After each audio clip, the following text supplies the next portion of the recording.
Bantay ng bahay. Naniniwala ba kayo na ang bawat lugar o bahay ay may bantay na espiritu? Ako, hindi.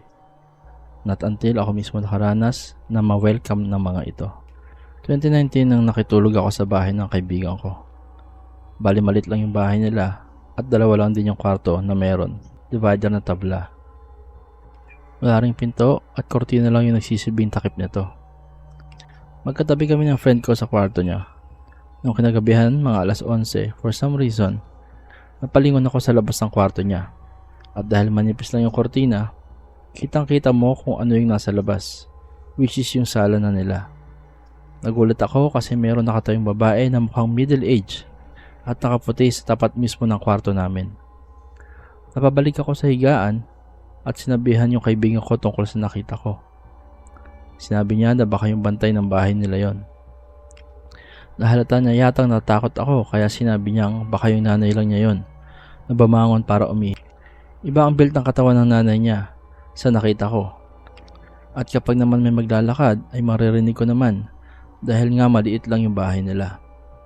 Inassure naman ako ng nanay niya na siya nga yun at umihi lang. Pagka-uwi ko, inamin din ng kaibigan ko na sinabi lang daw yon ng nanay niya para di ako matakot pero di raw talaga siya yon. Kinikilabutan ako habang tinatype ko to dahil nai-imagine ko pa rin yung figurang nakita ko. Napapaisip din ako kung ano nga ba ang rason bakit nagpakita sa akin ng bantay nila. Para ba i-welcome ako o takutin? Comment 1. May bantay din sa ancestral house namin. Usually kapag may bisita, especially kung overnight guests, nagpaparamdam. Sa amin, feeling ko kinikilatis yung bisita kung okay ba o hindi.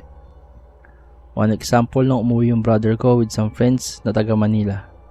Yung isa, hiling mag-joke na nakakabastos. Tamang-tama, paakyat sila ng bahay nung nag-joke siya. May bumatok sa kanya. Gulat silang lahat kasi gumalaw mag-isa yung ulo ni friend. Feel na feel daw niya yung kamay. Hindi din siya pinatulog. Feeling daw niya may lagi nakatingin sa kanya. Lumaki din kami na nagsasabi kung mayroong happening sa bahay. Especially kung maraming bisitang darating. That minimizes yung mga paramdam.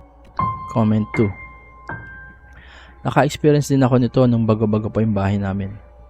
Sa dulo ng street namin ay dead end. Tapos may malaking puno ng mangga.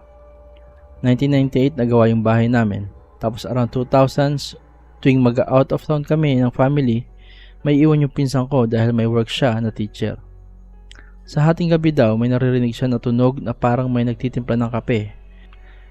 Pero pagbaba niya, wala naman tao kasi wala naman kami doon. Ilang taon din yata yung harmless naman. At di naman nagpaparamdam sa amin magkakapatid. After ilang years, nawala na rin tuluyan. Umalis na yata. Comment 3. Skeptic person ako pero naniniwala ako sa bantay due to many experiences. I'll try to cut it short but here are some bantay kwento I have. I have a distant auntie na medyo well off. Noong 1990s, nakabili sila ng husband niya ng lupa sa Manila, near Chinese schools. Tapos patatayuan nila ng building para iparent out. The lot is roughly 500 square meters. Tapos patatayuan nila ng 7-story building. So medyo malalim yung need bungkalin para sa foundation ng building. Nung nagbubungkal sila, nakakita yung kontraktor ng super laking ahas sa ilalim ng lote. Super tabaraw at di mo akalain na may ahas na ganong kalaki doon sa ilalim ng lupa to think na highly urbanized na yung area. May lumang 2-story house yung existing lot bago dinemolish and pinatayuan ng building. Anyway, pinatay nila yung ahas. Bad luck started to happen. During construction, dami accidents.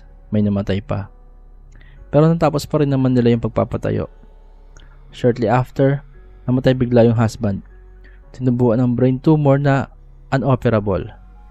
Mid-40s pa lang sila nun, with 3 young children, all in grade schools. Yung mga anak lagi nagkakasakit.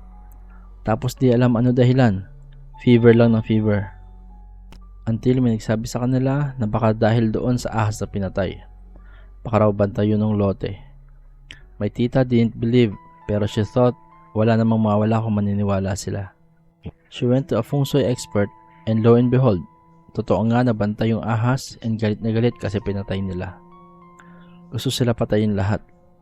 Inuna yung husband kasi mas mahina yung body or parang soul niya. Tapos, ang gusto ng bantay, magtayo sila ng pet shop doon sa building. Kaya yung supposed commercial space na ipaparent out nila sa ground floor, sila nalang gumagamit. Ginawa nilang pet shop na kilugi o kumikita, hindi pwede isara. I have another kwento about sa bantay. In the late 1990s until early 2000s, we rented this old apartment sa Binondo, Manila. Marami kaming neighbors doon na they're still paying rent pero di na sila nakatira doon. Pag pumasok ka sa building, akalain mo ang dami vacant units kasi tahimik. Tapos walang ilaw ang mga units. Per floor, nasa 6 units tapos 5 floors siya. Sa 5th floor kami nakatira. Growing up, hindi naman ako natatakot or what. Wala rin ako na feel namumu or what. Not until year 2000. I was in grade school. Naalala ko, magsa-summer na noon tapos 4th quarter exam season. Nanaginip ako bigla na may boses ng witch na parang galing sa balon with echo. Sabi niya something to this effect. Hoy, gising na. Lilindol na. Tapos tumawa siya ng sobrang scary witch laugh. No image. Di ko alam ano itsura niya. Pitch black panaginip ko. Yung voice lang talaga na panaginipan ko. Pero shit, nagising ako sa tawa niya na super nakakatakot. Napaupo ako pagkagising. Katabi ko mom and kapatid ko. Mom ko parang naalimpungatan nung na-feel niya nakaupo ako sa bed. Tapos tinanong niya ako bakit ako nagising. Like if may masakit pa sa akin o magsi-CR ba ako. Sabi ko na naginip ako sobrang scary. May nagsabi lilindol. Tapos tumawa sobrang nakakatakot. Nung pagkasabi ko ng ganun sa mom ko, wala pa 5 seconds, lumindol na talaga. Hindi sobrang lakas but definitely not mild. Shortly after that incident, we moved out of that apartment. Pero we paid rent continuously up to this day. Sabi ng mom ko, binabantayan kami ng bantay. And as long as we pay our rent there, ginagabayan niya kami. I don't know if totoo or not, pero we really prospered in life, me and my sibs. Kahit 11 and high school graduate lang kami.